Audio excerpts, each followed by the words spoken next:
যে গেলে যারা আমার জন্য অপেক্ষা করতো তারা এখন কি ভাবছে বলো? কি ভাবছে? পারদেশি পারদেশি কব आओगी কব आओगी। রাতের খাওয়া। বাবা কি গো, মাথায় হাত দিয়ে বসে রয়েছে কেন? কি বলবো তোমাকে, খাওয়ার ইচ্ছাটাই আমার নেই। কেন, কি হলো? তুমি আজকে নিউজটা দেখোনি? হ্যাঁ, নিউজটা কি হয়েছে? কি বলবো, নিউজটার কথা পরে বলছি। দেখেছো চুলদারি সব কেটে ফেলেছি আমি। হ্যাঁ। ঠিক আছে, প্লেনের টিকিটও আমার হয়ে গেছে, সব ক্যান্সেল হয়ে গেল। প্লেনের টিকিট ক্যান্সেল হয়ে গেল? কি হয়েছে, কি সমস্যা, কি? আরে মোদিজি তো এখন বলে দিয়েছে বাইরে কোথাও, দেশের বাইরে কোথাও যে যাবেন না। ঠিক হ্যাঁ, আছে, 1 বছর দেশের বাইরে হ্যাঁ। কোথাও ঘুরতে যেতে না করেছে, তা স্যার আমার দেশের তো- ভালোর জন্য বলেছেন। তোমাকে তো বেশ কিছুদিন ধরে আমি বলছিলাম আমার গায়ে গতরে ব্যথা, গায়ে গতরে ব্যথা। হ্যাঁ, তা এখন কি হয়েছে? তা আমার যে থাইল্যান্ড টিকিটটা কমপ্লিট হয়ে গেছিল এই গা গতর মেসেজ করবার জন্য, এখন তো বাইরেই যাওয়া যাবে না।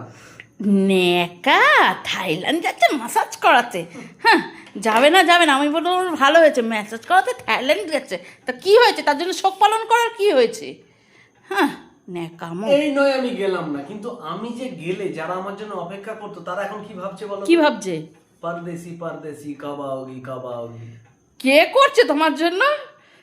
হ্যাঁ, নেকামো। খাবে তো খাও, না খাবে তো না খাও, যাও।